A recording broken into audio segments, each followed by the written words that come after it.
வணக்கம், எப்படி இருக்கீங்க? நலமா?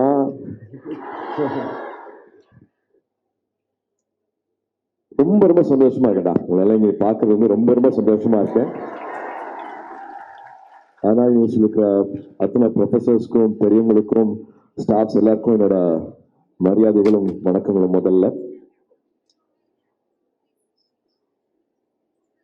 அகரமோட ஒரு கூட்டு முயற்சியில் அகாடமிக் ஃபோக்கஸ் பண்ணி முதல் முறையா ஸ்டெம் பத்தின ஒரு கான்ஃபரன்ஸ் நடக்கிறது வந்து எனக்கு ரொம்ப ரொம்ப ஒரு முக்கியமான நாளா பார்க்குறேன். ரொம்ப ஒரு மகிழ்ச்சியான ஒரு நாளா பார்க்குறேன். இல்லையா, அகரம் ஆரம்பிச்சு ஒரு 15 வருஷத்துல இது வரைக்கும் ஒரு 6000 கிட்டத்தட்ட ஒரு 6000 கிட்ட மாணவ மாணவிகள் படிச்சு முடிச்சிருக்காங்க, படிச்சுட்டு இருக்காங்க. அதுல 70% பேர் 70% 70% பேர் என் தங்கைகள். 70% should be girls அப்படிங்கிறது வந்து வருஷம் அது ஒரு ரூலா பண்ணிட்டு இருக்கு ஒரு 15 வருஷத்துக்கு மேலேயே.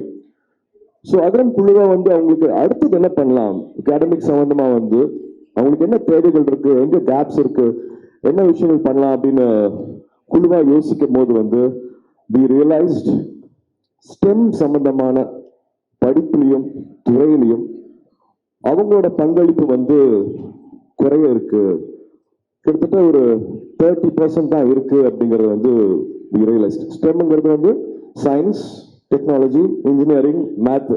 என்னடா ஒரு பிகாம் முடிச்சுட்டு இதெல்லாம் சொல்றேன்னு பார்க்காதீங்க, கொஞ்சம் ரிசர்ச் பண்ணிட்டு அதனால சொல்றேன். ஸோ இது நம்ம ஊர்ல மட்டும்தானா, இது நம்ம குழந்தைங்களுக்கு மட்டும்தானா, நம்ம சமுதாயத்துல மட்டும்தான் அப்படி இருக்கா? ஏன்னா நான் ஒரு அப்பாவா வீட்டில் பார்க்குறேன், நான் என் தங்கச்சிக்கு நடக்கிறது, என் மனைவிக்கு நடக்கிறது, என் குழந்தைக்கு, என் பொண்ணுக்கு, என் பையனுக்கும் நான் எனக்கு தெரியாமே பண்ற சில வித்தியாசங்கள் தான் காரணமா, அவங்களை வளர்க்குற விதம் காரணமா அப்படின்னு பார்க்கும்போது இல்லை அப்படின்னு ஒரு ரிசர்ச் சொல்லுது. உலகம் பூராவே இன்ஜினியரிங் சம்மந்தப்பட்டது, இனோவேஷன் சம்மந்தப்பட்டதுல வந்து பெண்களோட பங்களிப்பு வந்து 30% குறைவா தான் இருக்கு அப்படிங்கறத வந்து ரிசர்ச் சொல்லுது. பட் ஆனா ஸ்டெம்ங்கிறதே வந்து வெறும் ஒரு சயின்ஸ் மேத் மட்டும் கிடையாது. அது வந்து it is creativity, it is problem solving, it is innovation, it is resilience. இது எல்லாமே பெண்களுக்கு வந்து இயல்பா வரக்கூடியது.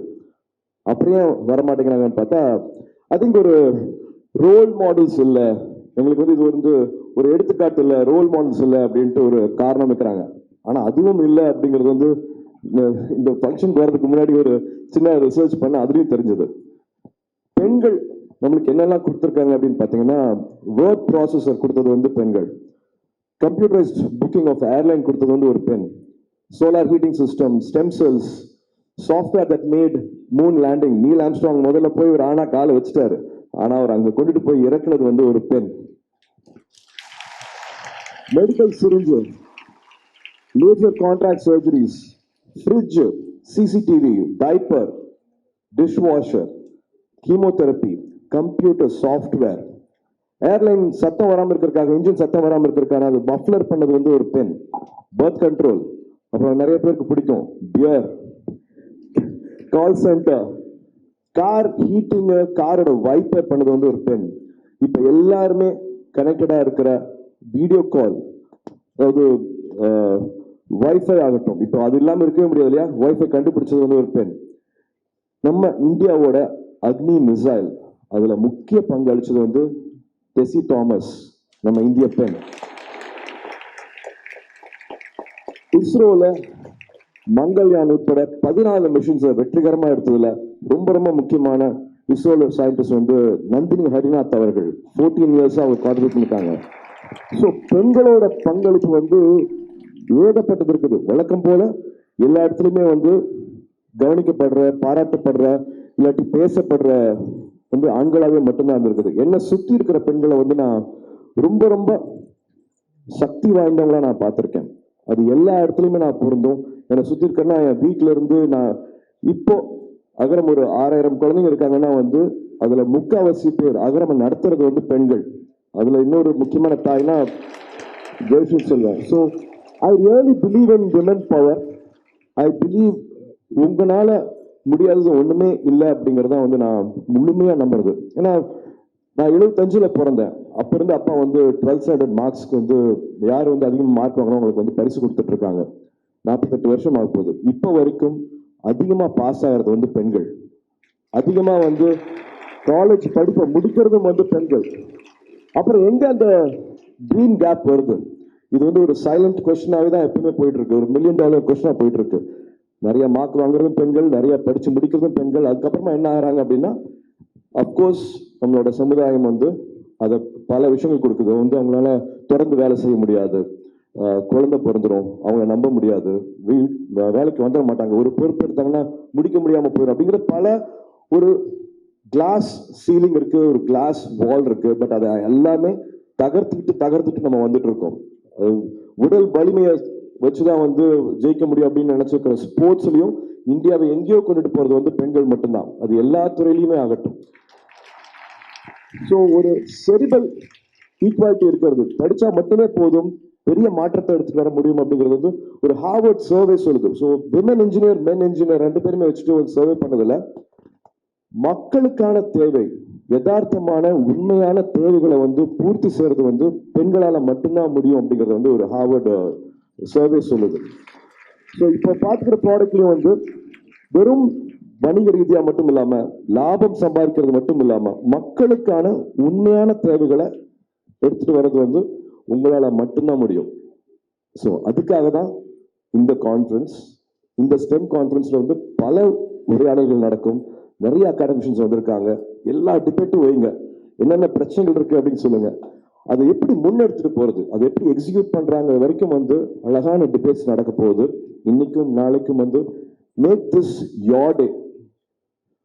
உள் மனசுல, ஆள் மனசுல நம்ம என்ன ஆகணும் அப்படிங்கறது ஏங்கி தவிக்கிறோமோ அதுவாக நம்ம ஆக முடியும். எந்த காரணங்கள் சுற்றி இருந்தாலும் அதை எல்லாத்தையும் முறைச்சிட்டு நீங்க ஒன்று முடிவு பண்ணிட்டீங்கன்னா நீங்க அது ஆக முடியும். மெட்ராஸ்ல தான் பிறந்து வாழ்ந்தாங்க இந்திரநோய். அவங்களோட புக் இருக்கு, அவங்கள படிங்க. நம்மளோட சமுதாயத்தை பத்தி, அவங்களோட குடும்பத்தை பத்தி, எப்படி அவங்க வந்து தொழில் வந்து சக்சஸ்ஃபுல்லாக. சார் பெப்சிங்கிற கம்பெனி வந்து ஏற்கனவே பல ஆயிரம் கோடி சம்பாதிச்சுட்டு இருக்கிற கம்பெனி. ஆனா அவங்க போனதுக்கு அப்புறமா அதை 2 மடங்கு ஆக்குனாங்க. அவங்களுக்கும் இதே சமுதாயம் பிரச்சனை இருந்தது, இதே குழந்தை, இதே ஹஸ்பண்ட், அத்தனையும் மாற்றி காமிச்சாங்க. மை லைஃப் இன் ஃபுல் அப்படிங்கிறது பேர் அந்த புக்கு பேரு. தயவு செஞ்சு வாங்கி படிங்க. ரொம்ப எனக்கு நடந்துட்டு இருக்கிறது அவங்களுக்கும் நடந்துட்டு இருக்கு அப்படிங்கிற மாதிரி ஆச்சரியமா பார்க்குற பல விஷயங்கள் அந்த புக்ல இருக்கும். அதை நிச்சயமா உங்களுக்கு உதவி பண்ணும் அப்படின்னு நினைக்கிறேன். So make this your day. இது வந்து உங்களோட நாளா இருக்கட்டும். Make the best use of this. இருக்கிற அத்தனை ப்ரொஃபசர்ஸ், அகாடமிஷியன்ஸ் உங்களுக்காக வந்திருக்காங்க, உங்களுக்காக நேரம் செலவு பண்ண போறாங்க. இதுல ஜெயிச்சவங்க வந்து உங்களுக்கு வழிகாட்ட போறாங்க. ஸோ இதுக்கு ரொம்ப ரொம்ப முக்கியமான காரணமாகிற விஜய் அசோக் அவர்களுக்கும், அண்ணா யூனிவர்சிட்டி இருக்கிற அத்தனை ப்ரொஃபசர்ஸ்க்கும், அத்தனை ஸ்டாஃப்ஸ்க்கும், மதிப்புக்குரிய வைஸ் சான்சலர் அவர்களுக்கும், ரெஜிஸ்ட்ரார் அவர்களுக்கும், இதெல்லாம் பண்ணி கொடுத்த அகரம் வாலண்டியர்ஸ்க்கும் மனமார்ந்த நன்றிகளை தெரிவிச்சுக்கிறோம். இது வெறும் ஆரம்பம் மட்டுமே. இது வெறும் ஆரம்பம் மட்டுமே. நீங்க என்ன ஆகணும்னு ஏங்கி தவிக்கிறீங்களோ அதுவாக ஆக முடியும். God bless, all the best.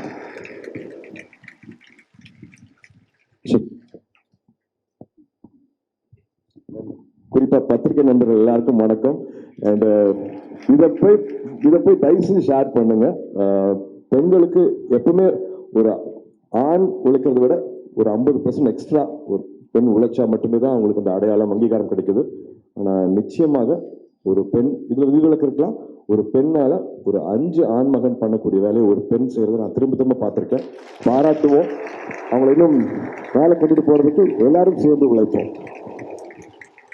ரொம்ப நன்றி. இந்த நிகழ்ச்சியில வந்து நீங்க வந்து துவக்கத்துல வந்து ஆரம்பிச்சிருக்கிறது வந்து இங்க இருக்கக்கூடிய அனைத்து தங்கைகளுக்கும் வந்து கண்டிப்பா இன்னும் உத்வேகம் அதிகமாக இருக்கும். ஏன்னா அவங்களுக்கு நிறைய பேருக்கு தெரியணும் ஆக்சுவலா இந்த எம்பவர் கான்க்ளேவ் பண்ணும்போது யாரோ 4-5 ப்ரொஃபசர்ஸ் சேர்ந்து செய்யறாங்க அப்படிங்கிறது மட்டும் இல்ல, அதுக்கு பின்னாடி நீங்களும் வந்து அதை மகிழ்ச்சியா உத்வேகத்தோட கொண்டு போயிட்டு இருக்கீங்க. இப்படியெல்லாம் வந்தா தான் அண்ணா யூனிவர்சிட்டியில வர முடியும். இல்லைண்ணே, நம்மளாம் லயலால படிக்கும்போது கல்ச்சுரல்ஸ் வருவோம்ல. ஸோ இந்த மேடை வந்து கல்லூரி காலங்களில் கல்ச்சுரல்ஸ்க்கு வந்திருப்போம். பட் இந்த மாதிரி கான்க்ளேவுக்கு உள்ள வர்றது, ரெஜிஸ்டர் பண்ணி வர மாதிரி நம்ம உள்ள வர்றது வருவாங்க. ஸ்டேஜில் வர்றது ரொம்ப பெரிய விஷயம். ஸோ இன்றைய நிகழ்ச்சியை இனிதே நமக்கு வந்து துவங்கி அவருடைய ஒரு ஸ்பெஷலான ஒரு மென்ஷன் இன்னைக்கு வந்து ஏன் எம்பவர் அப்படிங்கிறத ரொம்ப அழுத்தமாக சொல்லியிருக்காரு நமது அண்ணன் சூர்யா அவர்கள். அவர்களுக்கு மிகப்பெரிய நன்றியை தெரிவிச்சுக்கிறோம். இந்த 2 நாளுடைய முடிவு இங்கே எத்தனை பேர் என்னவா ஆறாங்கன்றது இன்னும் சில ஆண்டுகளில் நீங்கள் பார்ப்பீங்க. இங்க இருக்கக்கூடிய இதே மாதிரி ஒரு கான்க்ளேவ்ல இந்த தங்கைகள் சிறப்பு விருந்தினராகவும் சயின்டிஸ்டாகவும் வந்து உட்காருவாங்க அப்படிங்கிறது கண்டிப்பா நாங்க இன்னைக்கு பதிவு பண்றோம். ரொம்ப நன்றி.